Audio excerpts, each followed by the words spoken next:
Ebidensya at hindi impluensya. Yan ang iginiit ng House Justice Committee sa kanilang naging boto sa impeachment complaints laban kay Vice President Sara Duterte. Ayon pa sa komite, expected na nila ang mga paninira sa kanilang miyembro. Nakatutok si Earl Tobias. Walang umiikot na budget kapalit ng impeachment votes. Yan ang binigyang diin ni House Justice Committee Chairperson Jinky Luistro at House Deputy Speaker Alvi Benitez. Matapos kasing may deklarang may probable cause ang impeachment complaints laban kay VP Sara Duterte, mabilis umugong ang mga aligasyong kailangang maglaan ng pondo kada kongresista para mahilot ang pag-usad ng impeachment case. Pag-almarya ni Deputy Speaker Benitez, isa siya sa mga bumoto para sa probable cause. Pero nagawa niya yan ng malaya base sa inilatag na ebidensya at hindi dahil utos na kung sino o sa anumang lagay.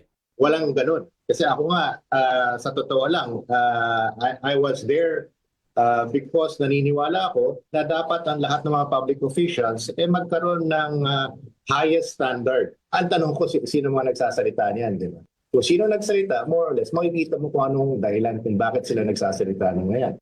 Pumalag din si Luistro sa alegasyon ni Congressman Paulo Pulong Duterte na may nagtatawag umano sa mga chief of staff ng mga kongresista at nananakot na tatanggalan sila ng pondo kung hindi pumabor sa impeachment laban sa bise.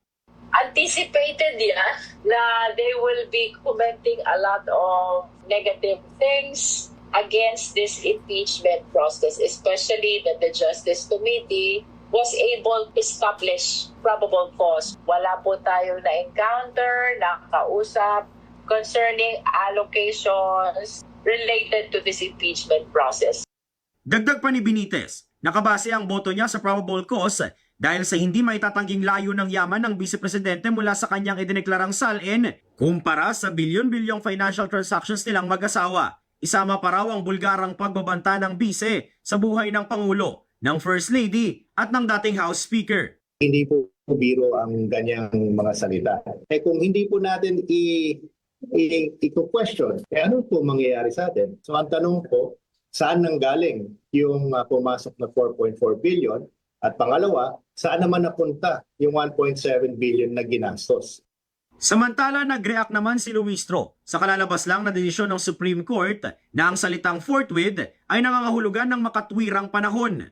It only means that the Supreme Court is recognizing the power of the Senate to determine when to convene the impeachment court, when to start the trial, depending on the surrounding circumstances. So, ang ibig sabihin lang dyan ng Supreme Court, from my perspective ay, ang may kapangyarihan to determine when to start by forthwith is still the Senate.